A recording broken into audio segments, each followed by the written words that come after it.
Tell that ungrateful daughter of mine to fix this mess right now. My mother's voice screeched through the phone, loud enough that I didn't need the speaker. Her friend Margaret had called me, frantic. Clara, your family is outside the Gilded Spoon demanding to know why their reservation was canceled. Your mother is causing a scene. I leaned back in my leather office chair, swirling my coffee, and smiled. Which daughter would that be, Margaret? The one they uninvited to Thanksgiving? I'm Clara, 28 years old, and for most of my life, I've been the family disappointment. While my brother became a surgeon and my sister a financial advisor, I dropped out of law school to chase what they called pipe dreams. I started with a beat-up food truck and a prayer. Every family gathering, my mother would introduce my siblings with pride, then gesture vaguely at me, and Clara is still figuring things out. I wasn't the lawyer they wanted, but I'd built something they couldn't even imagine. It started with a text on Tuesday morning. I was reviewing profit reports from my restaurant group when my phone buzzed. We've decided on family only for Thanksgiving this year. Find somewhere else to eat. The reservation at the Gilded Spoon is just for the real family. Real family. Those two words hit like a punch. My mother called immediately, her voice dripping with false concern. You understand, right, honey? This is for people who've actually made something of themselves. We want to celebrate success this year. What do you mean, real family? Don't be dramatic. Your father and I worked hard to afford this dinner.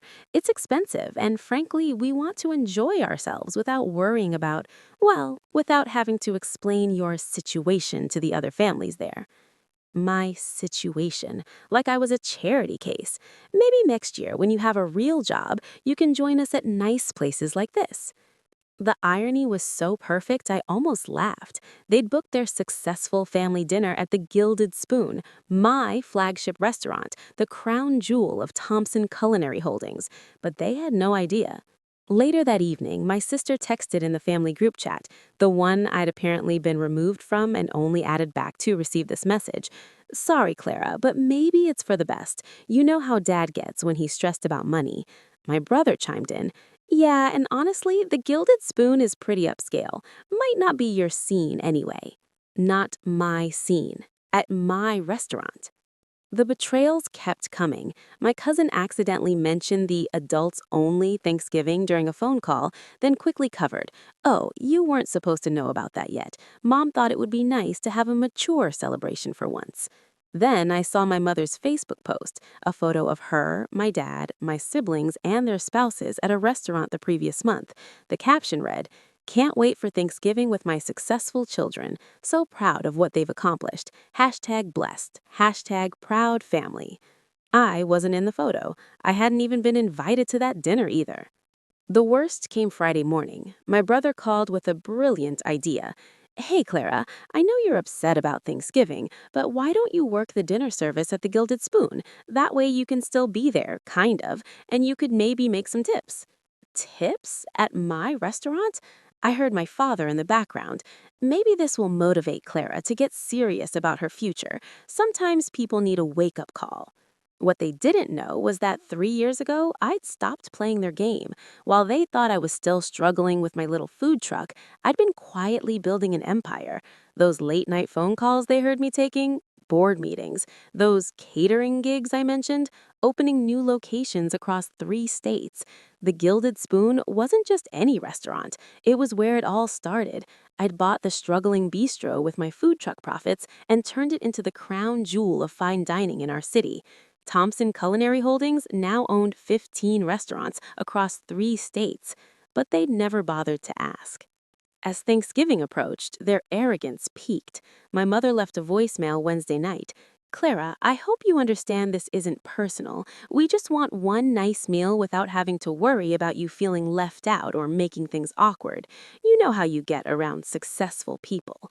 How I get around successful people? If only she knew. My business manager called that evening. Boss, just say the word and their reservation disappears. We're booked solid anyway. I was tempted, but I had a better idea brewing. My sister delivered the final insult Wednesday night. Clara, I've been thinking, maybe you could work the dinner service tomorrow since you'll be in the area anyway. It might actually be good for you to see how real restaurants operate. That was my breaking point. Thanksgiving morning, I made one call. Good morning. This is Clara Thompson, owner of Thompson Culinary Holdings. I need to cancel the reservation for the Johnson party today. Permanently. 20 minutes later, my phone exploded. My mother was screaming before I even said hello. How dare you sabotage our family dinner? What did you do? They said our reservation was canceled by the owner. I took a deep breath. I didn't sabotage anything, Mom. I just decided who gets to eat at my restaurant. Silence. Then, your restaurant? What are you talking about? I own the Gilded Spoon, Mom. I own all of them. Thompson Culinary Holdings, 15 restaurants across 3 states. The food truck was just the beginning. More silence. I could hear my father in the background asking what was happening. That's impossible. You dropped out of law school. You work with food trucks.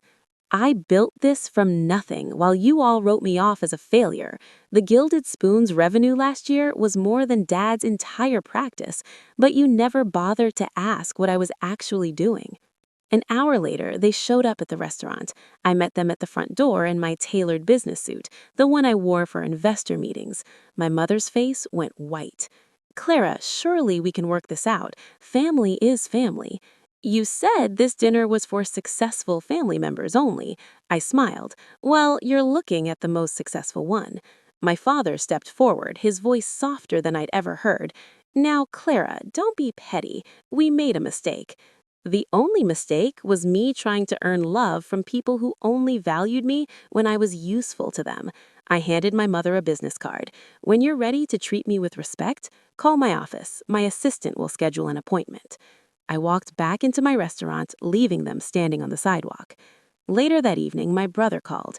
His voice was different, humble. Clara, I owe you an apology. We all do. I had no idea what you'd built. Mom's been crying all day. Some of them eventually reached out to rebuild our relationship. Others didn't. But for the first time in my life, I wasn't chasing their approval. For once, their silence didn't hurt me. It freed me to see my own worth. I'd spent years trying to earn love from people who measured my value by their standards instead of my achievements. Now I know that real success isn't about proving yourself to people who refuse to see you. It's about building something so undeniable that their opinion becomes irrelevant. The Gilded Spoon served a full house that Thanksgiving. Every table was filled with people who chose to be there, and I sat in my office upstairs, looking out over the dining room, finally understanding that the family I'd built, my team, my mentors, my friends, mattered more than the one I'd been born into. Where are you watching from? Drop it below. If you've ever had to prove your worth to family who underestimated you, you're not alone. Your success doesn't need anyone's permission. Share your story with us. Subscribe if you believe in choosing yourself over toxic family expectations, because your voice matters in this community.